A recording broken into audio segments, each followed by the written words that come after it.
Now this project is supposed to assist or to have certain impact. One, it must reduce the incidence of overfishing on the Zambezi. Two, it's supposed to create protein, a cheap source of protein for the people, for the surrounding communities. And then it's also supposed to create employment.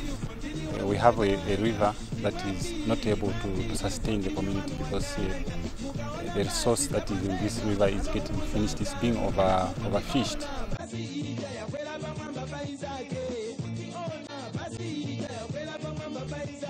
We saw AWF coming. We were told by some of our friends that there is an organization that is in place and is coming here.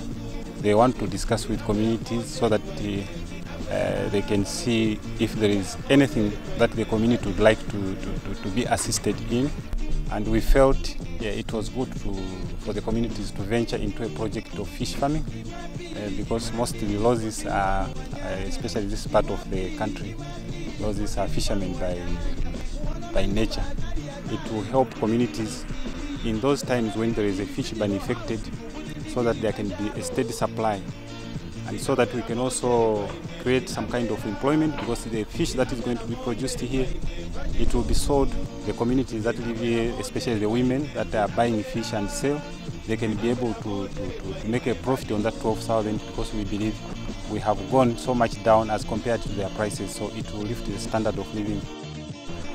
This is a fish conservation project being done by African Wildlife Foundation in Kazungula, Heartland. Basically what we are doing is we are trying to conserve fish in the Zambezi River. These are fish ponds that are being constructed.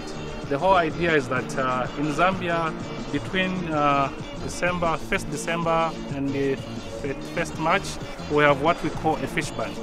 The government doesn't allow catching of fish during that period. But there's a bit of challenges in implementing that because the livelihood of people here highly depends on fish in the river.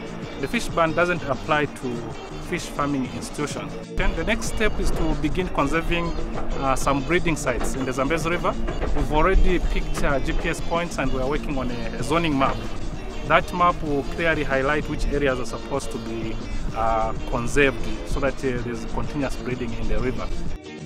This is an integrated fish farm, meaning it does not only look at fish, but it also has the poultry. We'll also be keeping ducks here, the Pekins and the Campbells. And at the same time, we have the view of starting keeping pigs. And we've already started the mushroom project. That's part of integration. As you may be aware, fish farming is cheaper if it's integrated with other activities because it's easy to recycle nutrients around the fish farm. What I've managed to engage discussions with one of the largest companies that is involved in fish and beef industry. We are planning a visit for them to come and see the project when it's completed so that they will send their market personnel and assess the production facility of this place because the quantities they require are quite huge. They're actually beyond this project, so if we're able to get that deal, it means we have completely done something excellent for the community, and we believe it will be the revenue that will be generated, the profits, the income will be able to be plowed back in this community to support development. We are hoping when these smaller projects will be set up, the impact will start getting bigger and bigger and bigger and bigger and bigger.